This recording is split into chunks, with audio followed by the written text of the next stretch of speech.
This is the NI Oasis G3, and in this video, I'm going to talk about my opinions on it. So NI Oasis did send this to me for review, but they sent it to me like a month ago. I've actually had a month to use this device now, so I do have a really good comprehensive understanding of it. And also, they stopped messaging me after the TikTok videos, so don't really care. So this guy is a little music player, and it runs Android 8, and it has apparently a 720p screen. I thought it was a 480p screen. I think it's a 480p screen. And it runs on the MediaTek MT6735 or something like that. And that is a chip from how many years ago now? 10 years ago. So it's kind of old. It's an old thing, but it runs for only $70, right?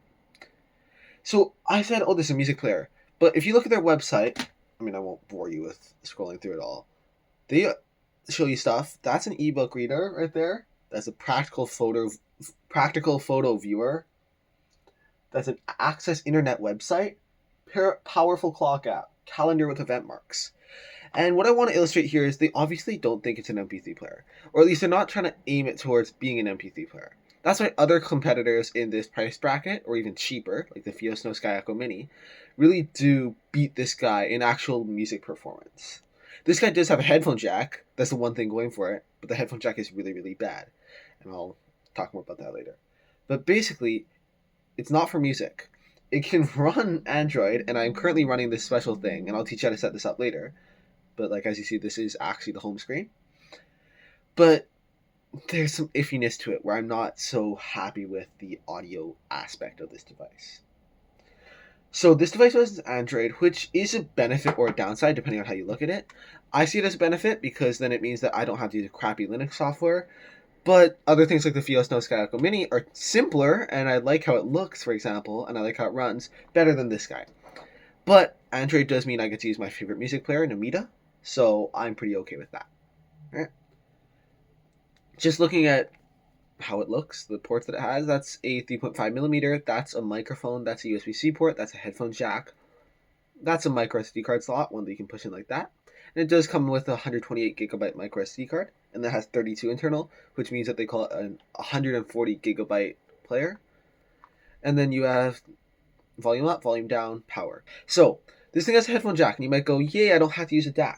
But the headphone jack, even for me, someone who isn't experienced in audio, is really, really not awesome. It has this weird crackly sound when you reach the highs, like when you turn up volume to the max. And my more audio friend was like, oh, it sounds really, really weird at the top. And I tried it. I'm like, oh, yeah, it really does. So this is my 7Hz Zero 2, and I personally use the GM Kali GM12 for it. So basically, I am able to connect it over the USB-C port, which I do think is USB-C 1, should be. But I do have the USB-C port, and I can totally play audio out of that, and that is perfectly fine. So even though you would get something like a DAP, a digital audio player, for its better DAC functionality, that's really not the play here. So overall, it's okay. It works fine. It has 32 gigs of storage, so I can store my songs on it, and I don't have to use a micro SD card. Again, it has USB-C, which is nice, and its feature set is fine. It has a speaker that is way worse than the headphone jack. The buttons feel decent. Like, they're actually not too bad of buttons. I would just wish that they had media buttons, but they're not trying to advertise it as a MP3 player. Again, right? There's some weird stuff with it. The software experience is bad.